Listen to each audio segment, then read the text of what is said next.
안녕하세요. 치과 아저씨입니다. 트럼프가 미국 대통령으로 당선을 확정지으며 암호화폐 시장은 그야말로 불장의 모습을 보여주고 있습니다. 비트코인 신고가 갱신은 물론 사상 처음으로 80K를 돌파하는 모습을 보여주고 있는데요. 상승 추세에서 손실을 보는 가장 큰 이유는 포모임을 꼭 기억하셔야 합니다.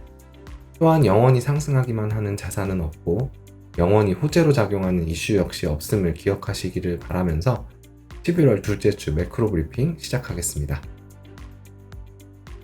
지겹도록 들으셨겠지만 안 짚고 넘어갈 수는 없는 이슈죠. 트럼프가 압승을 거두며 제47대 미국 대통령으로 당선되었습니다. 상원과 하원마저 공화당이 장악할 가능성이 높아짐에 따라 강력한 레드 스위프 행정부가 탄생을 눈앞에 두고 있습니다.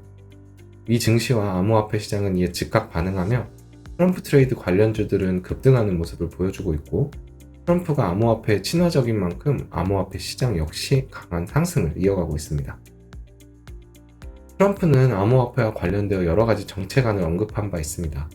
가장 중요한 것은 몇 번 언급드린 것처럼 비트코인을 미국의 전략적 비축자산, 준비자산으로 지정하겠다는 언급으로 생각됩니다.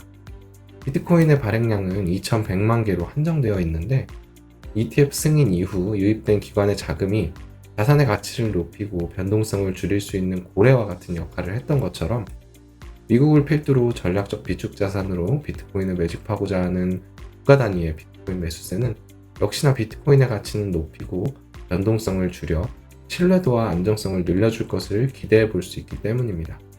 앞으로 정책적인 부분에서는 미국의 비축자산으로서 비트코인이 얼마나 잘 준비되어 가는지 그 과정을 지켜볼 필요가 있겠습니다. 하지만 모든 상승과 하락에는 그 끝이 있는 것이고, 모든 이슈는 아무리 강력했다 하더라도 식상해지는 시점이 옵니다. 트럼프 행정부 출범의 호재가 시장을 자극한 이후에 이제 시장의 관심이 어디로 흘러갈지 고민해야 하는 이유입니다. 저희는 매주 치과 아저씨의 투자 스케일링 채널을 통해 그 주의 매크로 이슈들을 리뷰하는 컨텐츠를 발행하고 있습니다. 그 컨텐츠에서 발췌한 내용들을 좀 가져와 봤습니다. 아무리 트럼프가 암호화폐에 친화적이라고 하더라도 자산의 흐름은 통화정책의 영향을 피해갈 수는 없습니다. 지금은 연준의 금리 인하 사이클이 너무 뻔한 시나리오대로 가고 있어서 잠시 시장의 관심이 뒷전인 것 같지만, 내년에 연준의 금리 인하 사이클이 어떻게 흘러갈지가 분명 다시금 시장을 지배하는 키워드가 될 것입니다. 그리고 통화정책을 예측하는 데에는 물가 흐름과 고용지표를 빼놓을 수 없을 것입니다. 좌측은 연준이 9월에 제시한 점도표이고, 우측은 현 시점 CME 패드워치를 통해 살펴본 금리 흐름 예상입니다. 현재 미국의 금리가 4.5에서 4.75% 범위임을 고려할 때 9월 점도표를 기준으로 연준의 인사들은 올해 추가 인하가 있을지 없을지에 대해 반반 정도의 의견인 상태고, 내년에는 4차례 정도의 금리 인하를 예상하고 있는 것이 중론이 되겠습니다. CME 패드워치를 통해 보았을 때에는 시장은 연내 12월에 한번 25bp 추가 인하를 할 것으로 예상하고 있고, 내년에는 3월과 7월에 한 번씩 25bp 인하를 진행할 것으로 예상하고 있습니다. 그리고 올해 추가적인 한 차례 금리 인하를 예상하고 있으며, 내년에는 총 2번의 인하가 있을 것으로 예상하고 있는 것입니다. 연준과 시장이 동상이몽을 하고 있는 것을 좀 확인할 수 있고, 평소와는 달리 시장이 좀 더 보수적인 입장을 취하고 있는데요. 이는 연준의 점도표가 9월 데이터인 점이 좀 작용했을 것으로 생각이 되고, 물가 둔화의 약화 등 9월부터 흘러온 경제의 방향이 금리 인하 사이클에 대한 기대감을 더 키우지 못했다는 것을 의미할 수 있습니다. 이번 주에는 이렇듯이 앞으로 다시 시장에 큰 영향을 줄 것으로 예상이 되는 물가지수 발표가 수요일과 목요일에 예정되어 있습니다. 금요일 새벽 파월 의장의 연설을 통해서 연준이 물가지표를 해석하는 방향성을 확인할 수 있을 것 같고, 이외에 특별히 시장에 영향을 줄 만한 경제 일정은 없을 것으로 생각됩니다. 9월 물가지표가 그렇게 유의미한 둔화를 나타내지는 못했던 점을 생각할 때, 이번 물가지표가 컨센서스를 상회하는 수치로 발표된다면 시장에 어느 정도 하방 충격을 줄 수도 있을 것으로 생각됩니다.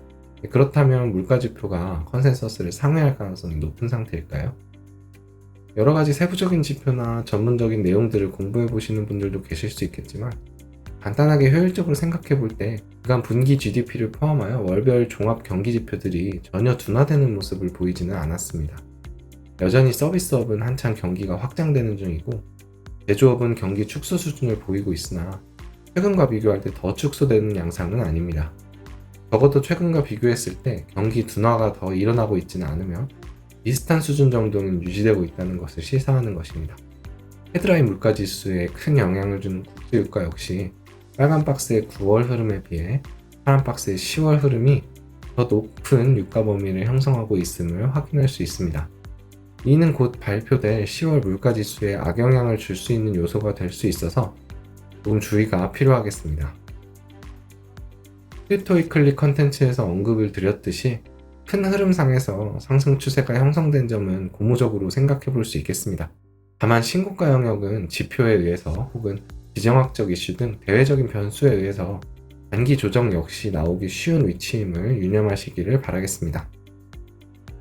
역사적 신고가를 갱신한 비트코인, 그 단기 상승이 어디까지 이어질지 기대가 되는 동시에 물가지표의 상회 혹은 지정학적 이슈 등에 의해 단기 조정이 나타나기도 쉬운 위치임을 유념하시면서 리스크 관리에 힘쓰시기를 당부드리겠습니다. 11월 둘째 주 매크로 프리뷰 마치겠습니다. 감사합니다.